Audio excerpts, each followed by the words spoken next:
O mga boss, good morning uli. Nandito ako sa Barangay Sumulong.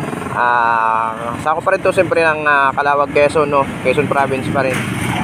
So, pakikita ko lang sa inyo mga idol, doon sa mga kapwa nating rider dyan. Dito sa lugar na to ng Barangay Sumulong, paglampas nyo ng tulay mga idol, meron dito na sira na daan, no, na may lubak. So, pakita ko lang sa inyo para maging aware kayo mga idol, yung mga pasaka dito sa Quezon Province at papunta ng Bicol Region. Yan. So, ito yung lugar. Ayun, nakikita nyo. Iniiwasan ng sasakyan. Ayan, o.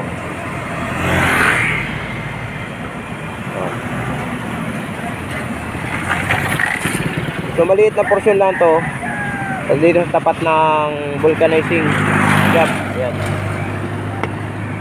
So, abangan nyo mga idol yung pupunta natin lugar. Pakita ko sa inyo doon sa Barangay Binutas, no? Para malaman din ng mga ibang tao. Kasi maraming nag-comment sa akin na pinakita ko lang ayun nasa tapat ng Bidlalin Inn sa Sitio Makatoy. So, ngayon pupuntahan natin mga idol yung Barangay Binutas. So, titingnan natin kung gaano kalalalim yung mga doon, yung mga hukay. Yan, abang-abang na lang mga idol, no? Magra-rides muna tayo ng medyo malayo-layo. O mga boss, nandito tayo ngayon sa Barangay Binutas. Yan. Kung saan ay nandito dito na i-interrupt yung mga sasakyan. Dito na ta-traffic kasi doon sa sira-sira din na daan dito. So mamaya pakikita ko sa inyo yung sira-sirang daan dito, no? So pupuntahan natin kung bakit dahan-dahan yung mga sasakyan dito at nagkakameron ng traffic. Nakikita nyo sa bandang likuran ko mga idol, yan yung lugar na kung saan ay yung malalalim na lugar, no? Makikita nyo, nagkakameron ng interrupt dito dahil nga dyan sa sirang-sirang daan na yan. Ayan, so yan mga idol, nandito tayo sa lugar kung saan yung malalalim na lugar, no? Pakita ko lang sa inyo mga idol para maging aware din kayo sa mga kapwa natin driver at motorista. Yan, si tatay, nandun si tatay nagbabantay.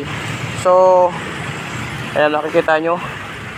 Sana sa mga makakapanood nito mga idol, pakishare nyo itong video natin. Ayan si tatay, oh. Tay, matagal ka na dito, tay? Oo, matagal na. Dito ka nagbabantay? Ano po ang sitwasyon dito kahapon? Medyo kung wala din ganong sasakyan kahapon. Maraming sasakyan. Kaya nagta-traffic, ano po?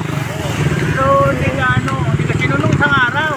Talaga matraffic. Traffic, wala kabilaan. Yan.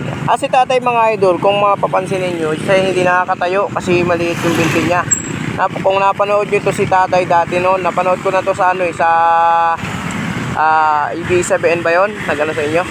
TBYN. Oo, TBYN yun. So, ayan. Pakita ko lang sa inyo yung lugar dito kung saan yung nata-traffic ko. Sandali lang tayo, kaya dito mga idol natitigil ang mga sasakyan kasi gawa nitong lugar na ito na napaka lubak. Ayan, kaya nagdadahan-dahan sila, makikita nyo dito.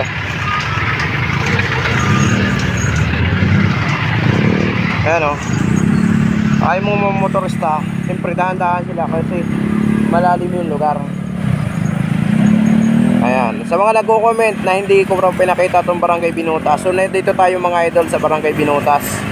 Ayan, makita nyo dahan-dahan ang takbo ng sasakyan kasi nga mayroong lubak. Ayan,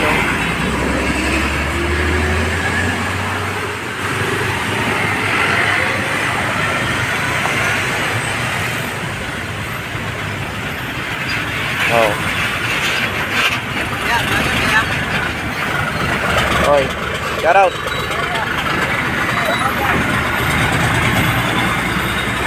Sa mga makakapanood nito, paki-share na lang ang ating video mga idol para maging aware yung mga kapwa nating motorista na papunta ng Bicol at papunta ng Maynila. Yan, pakashare mga idol, ha. Ayan, nag-uumpisa na naman yung dami ng sasakyan. Nagbo-volume na naman yung dating kasi patanghali na. Oh.